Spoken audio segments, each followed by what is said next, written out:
Hello, my friends. I am so excited. I'm giggling, excuse me. I know, and if we sound giddy, it's because this is the greatest thing in the world. I get to have conversations with people I love and good friends. And may I say, if good friends and dear people were money, I would be a gajillionaire by now. So, hello, everybody. I digress. I'm Stacey Sade, and you are listening to the Annestasis podcast. And today we have the dear and great pleasure of talking to Carolyn Michael Banks. She is the founder, the owner, the proprietor, and most importantly, the queen of a tour of possibilities. And today we get to find out, how did you make your way to Memphis and what does that look like? So we're at the Annestasis podcast where we talk about transformations that happen through relocation. So glad you're here with us today, Carolyn. Well, thank you. I am. And if I giggle a lot, it's just because that's who we are. We giggle. Life's too short not to giggle enough. It is so true. Well, we're excited to be here today, and we are going to talk about some of the information I have, some of the information I don't have. But Carolyn, knowing your story, you are creating and continuing to give and expand a tour of possibilities, which is a tour of Memphis, Tennessee through the African American perspective. Am I correct? Absolutely correct, yes. And what I think is beautiful being a native Memphian is this is not where you were born. I was born in the Boogie Bronx. 174th University Avenue. But yeah, so a couple miles away. Yes. And you have created a product and a business and really, I'm going to call it a mission and a ministry around this city. Can you tell me and tell our listeners what made you leave Philly? Tell me what brought you to Memphis and what you were doing in Philadelphia that kind of was the backdrop for what you're doing now. So the short answer is it was a man. Yes, it was a man that got me to Memphis. Yes, but ma'am. The backstory is I was working for a national sightseeing tour company. And I actually started with them in Washington, D.C. I was then relocated, since we're talking about relocation, I was then relocated to Savannah, Georgia to open up an operation for them there. Then they relocated me to Philadelphia, Pennsylvania, where I opened up an operation for them there. And then things happened. You know how life has things that you had not planned on happening. It happened. And what happened was I was downsized. And in real life, that means fired. So here I am. In plain English. Yes. In the city of Philadelphia, city of brotherly love and sisterly affection, as we used to say. I was there knowing no one but the people I worked with. And it was scary. It was scary because, number one, I didn't know what I was going to do. I was living relatively large, which in real terms means I was living not the way I should have. I wasn't saving or not, but I was living large. I mean, I was living down on South Street. And if you're familiar with Philadelphia, I mean, that is like the hot spot. I had this incredible apartment, and then all of it had to go. I was no longer the title that I was, and I had to figure out who I was. And what I remember most is once I was fired, and I had to find a job, I ended up working in the mall, the Galleria Mall in Philadelphia, Pennsylvania, as an information person. And I got my first check. And the check, I'm thinking about it, the check was as much, actually less than what the taxes were on my real check, my former check. So, I mean, I had to do a whole lot of coming to grips with life, not as a general manager, life without a bank account, life without the company car. All of that stuff had to go. I had to leave my wonderful apartment on South Street and start life over. And it was, as I mentioned, scary as heck. But I had been doing tourism for quite some time. And part of my prayer that I had forgotten I had prayed was, you know, God, well, actually I call God G because we're real close. I said, G, you know, if I had an opportunity, I'd start my own tour company because part of what was happening working for this national sightseeing tour company was when I added African American history to the script, the CEO was not pleased. And he was not pleased because he said he was getting calls and letters that people were too uncomfortable with this information that we were now sharing. May I ask a piece of information? What year was this? 1989. Okay. So here we had a conversation in 1989 that we're still having in 2023 about people not being comfortable with history. It's not as if I was just making these stories up out of my left cheek, as they say, but it was truth. It was well-researched truth. And our tagline used to be, we relive history. So I was just trying to relive it in its totality. And it wasn't working for him. And now I had an opportunity because I had no job, really. I was working at the mall and started doing the research to have African American history as my focus, because I had added it in the tour script. I had added it in the tour script in Savannah. I had added it in the tour script of DC. But now I had an opportunity to tell the story through an African American historical lens and make it inclusive, so that when I'm talking about the Liberty Bell, yes, I'm talking about something that people know, but who knew that there was a connection between that and abolitionists? I mean, there's just things that could have been told. And what I use now when I tell my story or the story of Memphis, one more sentence could have made all the difference in how we were taught history. Often one more sentence would have made it clear. Absolutely. Gosh, that is so powerful and so important. We're going to take a break real quick. And Carolyn, when we come back, I want to hear about what the logistical process was. You've come from Philly. You're working in the mall. You have had a life event, and what that felt like as far as logistics and your path to Memphis. So when we come back, we're going to be talking to Carolyn Michael Banks, the founder of A Tour of Possibilities and an amazing human being. Stay with us.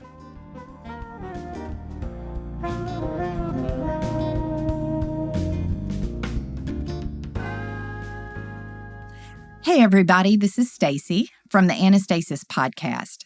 Do you want to start your own podcast show, but you really don't know where to start? Well, not too long ago, I was in your shoes, and the podcast club changed the game for me. I'm here because I want you to join me in being a part of Kadzukian's podcast club. They offer affordable packages with studio space, audio, and video gear, plus expert support. Unleash your creativity with Kadzukian.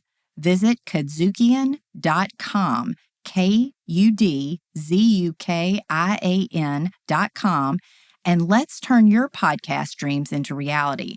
I did, and you can too.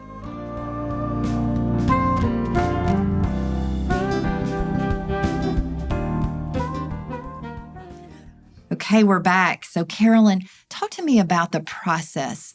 Where we left your story was you're in the mall and you are crafting this intentional tour toward the African American historical perspective, taking what is known and adding the rest of the story in, as Steve Harvey used to say. So tell me about the logistical, what that looked like as far as you are transitioning to Memphis. Well, so much I truly believe was divinely ordered. In all things. Because while I was at the mall, there was one person I had met when I first started working in Philly. And he happened to work for the Philadelphia Convention and Visitors Bureau. So I contacted him, and long story short, he said, listen, we have a phone operating job at the convention center. I said, visitor center rather. I said, I can do that. I answer phones really well. I can do that. And so I started working there. In the meantime, I was completing my process of developing this tour. Who would have known that that would have led me to a place where I would be so connected to tourism that it was such a blessing? Because my boss said, do what you have to do. If you want to take a tour in the middle of the day, you got time. So we figured it all out. So I was in the space where people were coming to asking for information about the city. And I was able to tell them, well, let me tell you, you got another option now. So I started doing that. So I had my company, A Tour of Possibilities, for 5 years. Then I met the man in my dreams. So you never know how things work. So there I am at the Philadelphia Convention and Visitors Bureau behind my little desk. Woman comes in and she says, I've got to pee. Excuse me. I have to go to the bathroom. I'm like, you got to do what you got to do. She goes, can you take my spot in the front? I said, sure. I go up in the front and in walks this man. And he said, I need some posters of Philly. And in my most professional manner, I said, why? And he said, well, Philly is my home, but I don't live here anymore. And I'm just a little homesick. And I'm like, oh. 2.5 years later, we were married. And he lived in Memphis. So when things were getting to a point, because, we were older then. And it's like, I'm not doing this dating thing for 5,000 years. So I said, well, I know you're going to move back to Philly. I mean, I wasn't even thinking about coming to Memphis. And he goes, well, I'm in the police department and I don't think I can do that switch. I said, I know people. I got connections.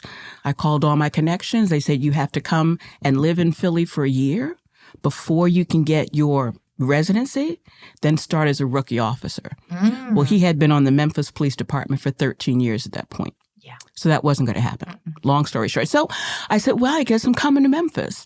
And how that process worked was difficult because I now have business that I loved, even though I was still working at the Convention and Visitors Bureau. I had somebody who wanted to buy my business. What a dream come true that was. And I said, well, all I need for you to do is to give me a tour. He gave me a tour. Stacey, it was one of the worst experiences I had ever had. Now, I had no children, so this business was my baby, and I could not give my business over, so I just shut it down and left and came to Memphis and took some tours because that's what I did. And as soon as I took tours here, I said, there's a missing here as well. The rest of the story isn't being told here either. But then I had to work, I had to do jobs. And so I started working for the New Horizons Computer Learning Center. And then I started working for a PR company, Trust Marketing. Then I started working for the Tennessee Lottery. That's another conversation. But what I can tell you was all of that was leading to me being able to do what I do now. And part of what happened was I'm in a convenience store because Tennessee Lottery, that's where my people were. And I had gotten home, and when I watched TV, someone had been killed there. And I'm like, that's a little too close. And I was like, God, I said, I really don't want to go out this way. I really believe there's something else I have to do. Long story short, again, that's when I decided I'm going back into tourism, something that I truly loved. And that's how ATOP was born in Memphis. That is so amazing. What year is that? So I started in 2014. Yeah. I love that. Wonderful. Okay. I could listen to Carolyn Michael Banks talk all day long, but we're going to take a little bit of a pause right here to take a break. But when we come back with Carolyn Michael Banks, we're going to find out what happened from 2014 into now. What has that journey been like? The relocation was physically a move, a marriage for all the right reasons. And it seemed, I would assume, pretty functional. But we're going to find out that actually very divinely inspired and produced such a blessing for all of us. So we'll be back in a minute with Carolyn Michael Banks.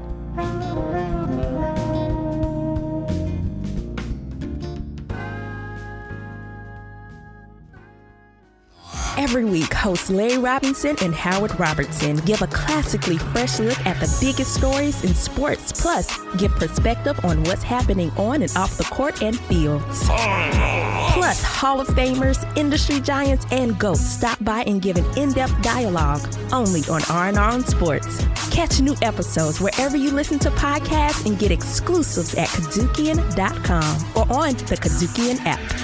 R&R on Sports.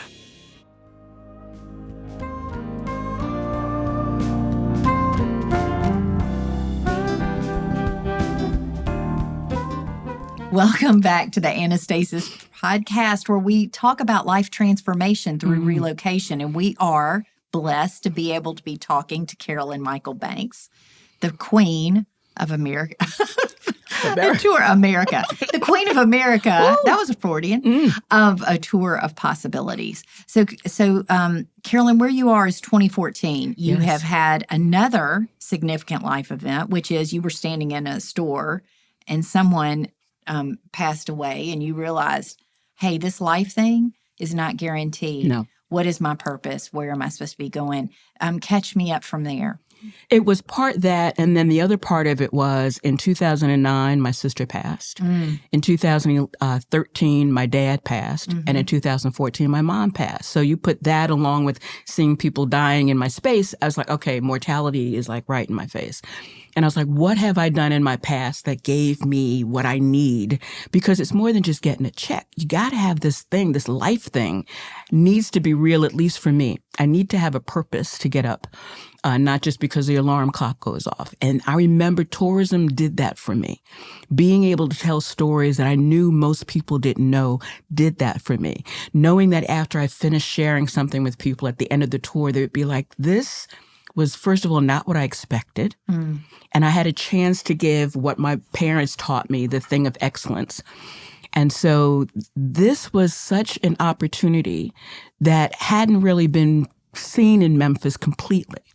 And I had a chance to tell this magnificent story, story that needed to be heard by more than just a few people. And so the journey from 2014 to where I am now, we started out as focus on individual travelers coming in from all over the world. That was great. We did family reunions. We did all this great stuff. We're now expanding what we're doing, primarily because what people are missing in their lives, if you will, is knowledge. It's amazing how little we know. We now have access to more information than we ever did, and we still don't know stuff. And then living in a state like Tennessee, where we now have legislation that says we're not going to teach anything that really has to do with African American history. And then I was like, gee, is this why I'm here? Is this why I started on this path? Because I knew the stories had to be told. So now instead of just dealing with families and individual travelers, we're now looking to expand to businesses in Memphis. And what we are looking to do is be part of their onboarding and orientation programs, because I'm of the true belief that if you're going to be servicing the citizens of Memphis, why not know more about the city where you work, live, and play? So that's what we're doing now. We're really expanding our reach. And when we look at the whole DEI, diversity, inclusion issues that we have now, why not have this as part of what businesses are looking at? Why not give people an opportunity to learn? I mean, learning is more than what you do every day at work. We need to be learning about what's happening around us, who's around us, how we got from there to here, because there's so much we can do. And I take that all the way back to why I named my company A Tour of Possibilities, because I was raised to believe that all things were in fact possible, but there were things you needed to do to make that happen. To just wake up was not enough. And my mother's premise was, you're here to do more than breathe. So do that. You need to make a difference in some way. And so I believe that what I'm doing leads me to that, to giving people an opportunity to learn some things they had never learned. We often tell people you need to remember history. You can't remember it if you never learned it. And there's just so many things that are hidden in plain sight in this incredible city. Yes, some of it was tough. Some of it was horrible. Some of it was horrific. But what I want people to get from what they hear and see is that out of all that, in spite of all that, all this has happened. I mean, the fact that Memphis now has an African-American man getting ready to be mayor of the city very shortly, and you look back on the history of Memphis, this probably never should have happened. But it became, because things moved. And yeah, there's stuff we got to do. But every city has stuff they got to do. But I'm about, what are you doing? We all can do something. And what I've chosen to do is this, to share the history of Memphis in a way perhaps people have not had a chance to experience it. Wow. So powerful and so important. You know, that divinely inspired piece. I am convinced beyond a shadow of a doubt that whatever someone calls God, whatever name someone uses, is intensely interested in stories. Intensely. And it is fascinating to me how really it's just a call to tell the story, share the story, because our stories are our heart out there. And you are broadening, embellishing, blessing, making bigger, going deeper to the heart of Memphis, a city that, oh my gosh, it is so strong, and it is got all the things that everyone talks about, and it has got a beauty that is born through tragedy, and it is glorious. Yes. You tell that story better than anyone, and I cannot sing your praises enough. This is an honor for me to be able to hear and witness and share with our listeners the transformation, not only that you made personally, not only that your husband got to be a part of and instigated with the kind of the impetus of it, but also blessing a city through your transformation. And what I heard in all of it is that each step along the way, especially the ones where you thought it was all over with, all done, death of family members, death of a job, death of a lifestyle, death, all the things are what propelled you to this life transformation. I think that is amazing, and I'm so grateful that you have taken time out, the resource that we can never get back, to spend with us at the Annestasis podcast. We're going to wrap it up here. Thank you, Carolyn Michael Banks. Thank you, my friend. You are, and always will be, in my book, top shelf human being. And I'm so grateful to be able to shed some light on your story. So, ladies and gentlemen, Carolyn Michael Banks, a tour of possibilities, hopefully one day coming to a city near you. We're in Memphis, but it could be bigger. So with that, we'll close out the Annestasis podcast, where we uncover stories of transformation through relocation. Who'd have known it? You just came to Memphis. You found the guy. He was a police officer. Pretty benign stuff that has transformed so many lives. So thank you. Thank you. We will close it out here, ladies and gentlemen. Thank you for being with us, friends. We will be back for more episodes, listening to the stories of people who have been relocated. Thank you. Thank you.